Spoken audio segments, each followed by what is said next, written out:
everyone. In 6.2, we're going to be looking at simplifying square roots.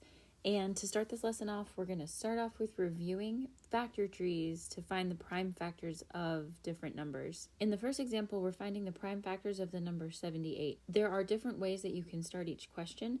One of the strategies that many students find helpful is to always pick a factor pair where one of the numbers in the pair is a prime number.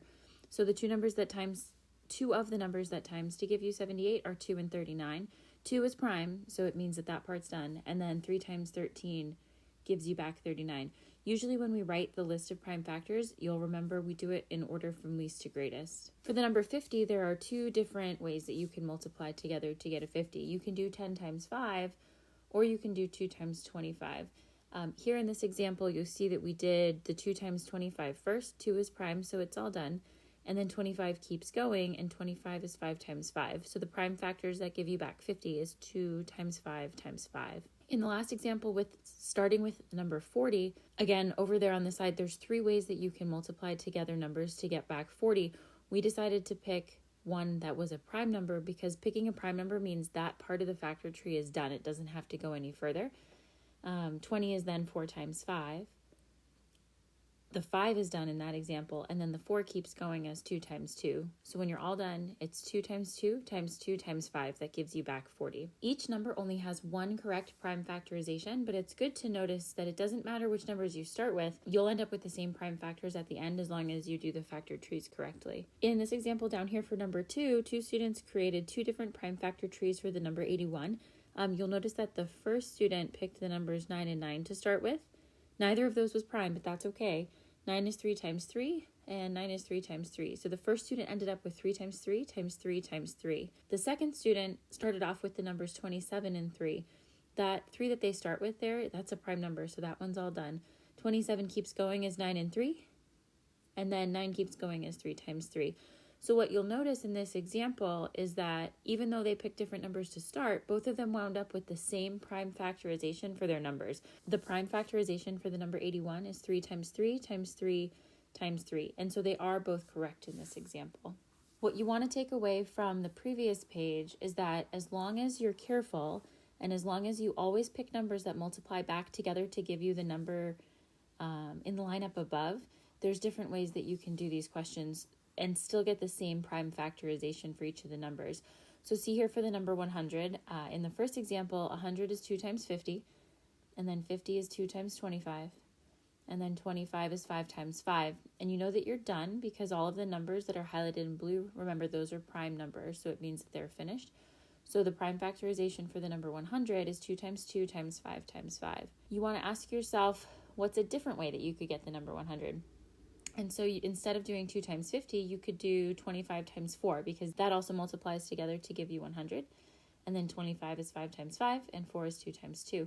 So again, you wind up with the same prime factors. It's 2 times 2 times 5 times 5. This question asked for a third way that you could get the number 100. And so another way that you could get the number 100 is by multiplying 10 times 10.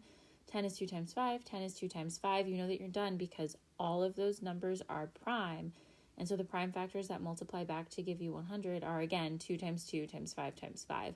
So what example 3 is designed to show you is that it doesn't matter which numbers you pick as factors, as long as you make sure that they multiply together to give you the number back, you'll still wind up with the same prime factorization. So what today's lesson is about is this section right here. It's something called simplifying square roots.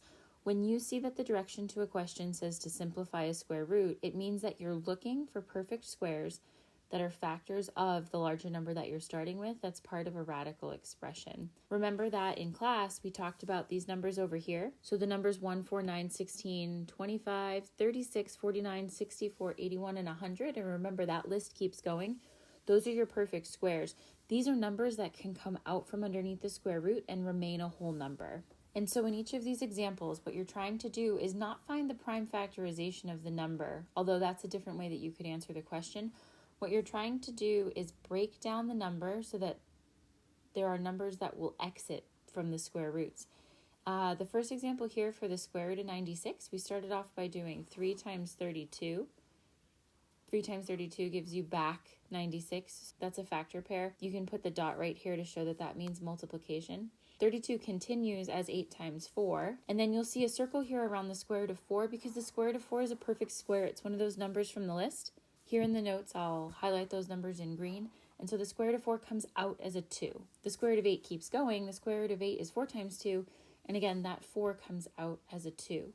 These numbers that have been exited from the square roots become a number in front of the square root, kind of like a coefficient in a way, and you multiply them together. So 2 times 2 gives you back 4, and then you still have a 2 underneath the square root, and then don't forget about that 3 that was underneath the square root back when you started, and so you multiply those back together, and that gives you a 6 underneath the square root. So when you take the square root that you start with, and you take the square root that you finish with, these are numerically equivalent. If you type the square root of 96 into a calculator, and if you type 4 times the square root of 6 into a calculator, you're going to get the same answer to the question, the same decimal.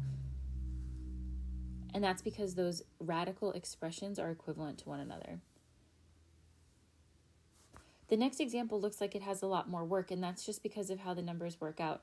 The number 98 is 2 times 49, so the square root of 98 is equal to the square root of 2 times the square root of 49. Don't forget you're multiplying there. But the square root of 49 is one of those numbers. It's one of those numbers in the list. The square root of 49 comes out from the square root as a 7 because it's a perfect square, and you're done because 2 doesn't keep going. So for the answer for this one, it's a 7 in the front and then a 2 that's still inside the square root. And again, if you type the square root of 98 into your calculator and 7 square root of 2 into your calculator, you'll get the same number because those are numerically equivalent expressions. In the next example, you start with the square root of 18. And so this is where you want to be selective about the numbers that you pick. 2 times 9 gives you back 18, and so does 3 times 6. And so the numbers that we're looking for aren't necessarily prime numbers. In this example where you're simplifying a radical expression, you want to pick the one that has a perfect square in it.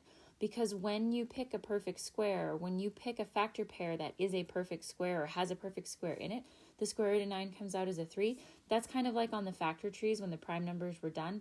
The 3 is done because it came out from the square root. The 2 is stuck on the inside. And so for example, C, you'll get 3 square root 2 as your answer to the question.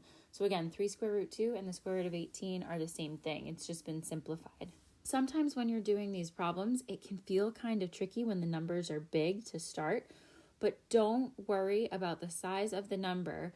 A strategy that you can use is you can look back at your list of perfect squares and you can pick a number that is a perfect square, even if it's not the biggest perfect square that goes into the number. So 216 is a big number, but I tried 4 and I saw that 4 does multiply with 54 to give you back 216. The square root of 4 comes out as a 2, so that part's finished. And then the 54 keeps going.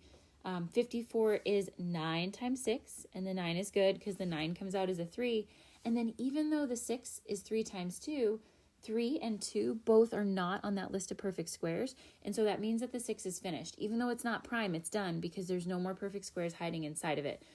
And so on D, the answer is 6 times the square root of 6. You multiply the 2 and the 3 together to get the 6 on the outside, and then the 6 on the inside is the 6 that stayed on the inside that did not come out from the square root.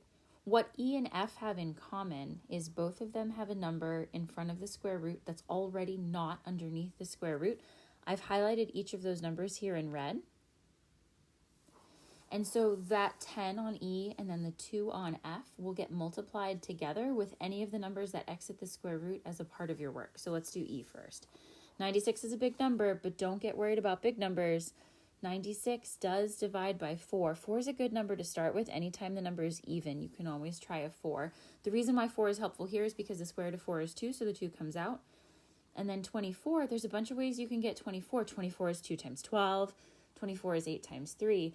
But here I pick a 4 and a 6 because the 4 comes out as a 2. So you always want to try to pick factor pairs that contain a number that's a perfect square.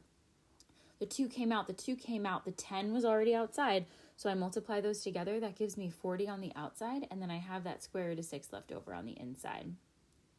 And lastly, for today on letter F, there's already a 2 on the outside. There's nothing to do with that besides remember to multiply anything that comes out of a square root back by it at the end. And then 200, big number. There's lots of ways that you could start this one, but the number that jumps out to me is the number 100.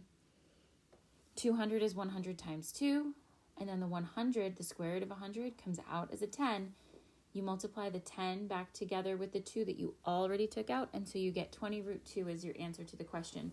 That's 2 times the square root of 200 simplified and written in simplified radical form.